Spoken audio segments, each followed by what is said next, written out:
Jagadishwar Reddy BRS party ఇప్పుడు chairperson ఎవరు? ఏ party?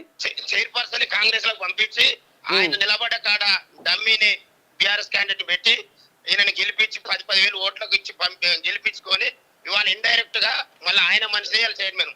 ఇప్పుడు కాకపోతే ఇప్పుడు బీఆర్ఎస్ కాంగ్రెస్ ఒకటే అయినట్టు ఒక రకంగా ఇప్పుడు ఒక్కటే అంటే ఇవాళ 11 సీట్లకు వాళ్ళు పడిపోయి అన్ని చోట్ల డమ్మీ క్యాండిడేట్ పెట్టారు. అంటే దీని ఉద్దేశం ఏంటంటే బీసీల నోట్ల మన్ను పోయటానికి ఒక వ్యూహాన్ని రచించారు ముగ్గురు రెడ్లు కలిసి.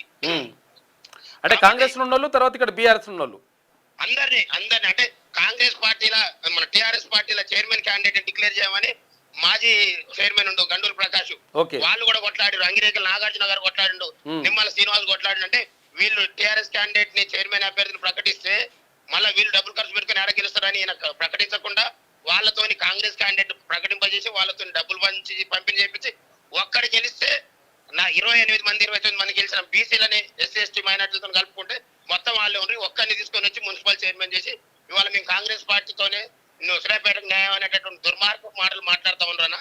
ఇక్కడ ఉన్నటువంటి బీసీలు అధికారాన్ని వాళ్ళ ఆగడాలను చూసి భయపడి నోరు మెదిపే పరిస్థితి లేదు, కానీ వాళ్ళ అంతరాత్మకు శోభిస్తా ఉందనా. కాంగ్రెస్ పార్టీల దామన్న అని తిరిగినటువంటి వాళ్ళని రమేష్ రెడ్డి మనుషులు తీసుకుపోయి ఓడించారు. రమేష్ అన్న అని పనిచేసినటువంటి వాళ్ళని దామన్న మనుషులు తీసుకొని ఓడించడం, రమేష్ రెడ్డి మనుషులు వాళ్ళు ఓటు పెట్టడం. అంటే రెండు ఈ నాయకుల దగ్గర తిరిగితే ఆ నాయకుడి దగ్గర తిరిగితే ఈ నాయకుడు, ఈయన మనిషి కావద్దని ఆయన మనిషి కావద్దని ఈయన, ఇద్దరు పొత్తుల మళ్ళీ జగదీష్ రెడ్డి మనిషిని తీసుకొచ్చి సూర్యాపేట ప్రజలకు అంటే ఆయన 1000 కోట్ల కాంట్రాక్ట్ చేసిన సూర్యాపేట మొత్తం ఏ వాటికి పోయినా ఆయన చేసిన పని. అంటే ఒక కాంట్రాక్టర్ తీసుకొని వచ్చి ఇన్నాళ్ళు కష్టపడ్డ కార్యకర్తలు అందరి నోట్లో మన్ను పోసిరన్న.